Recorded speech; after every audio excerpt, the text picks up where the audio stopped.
The summit of heads of state and government of the G77 plus China will take place in Havana on September 15th and 16th with the purpose of reinforcing unity and deciding on collective and practical actions to face contemporary challenges.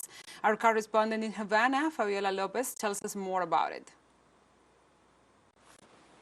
This September 2023, Havana will become the capital of the Global South when the leaders of the Group of 77 and China will meet in this city to discuss current development challenges as well as the role of science, technology and innovation.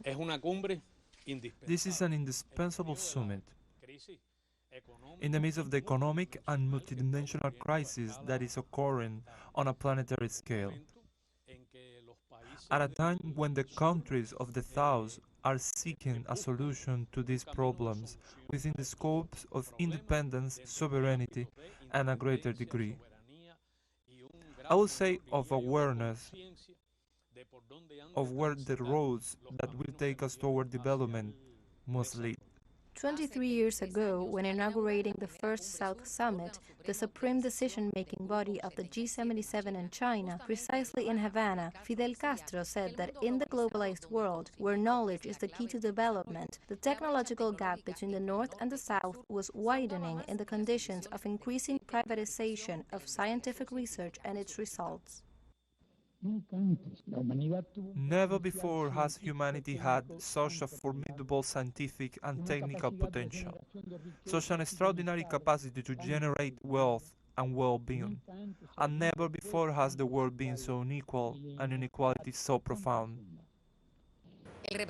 The special representative of the Group of 77 in China, Ambassador Pedro Luis Pedroso, explains to teleSUR that today more than ever, developing countries and the world as a whole need to move towards a new philosophy and paradigm of development because the resource base on which humankind sustains is increasingly depleted. Capitalism does not sacrifice consumption for men, which is proven and demonstrated. Then the only way to advance towards a new paradigm is not only with a political orientation that leads to that,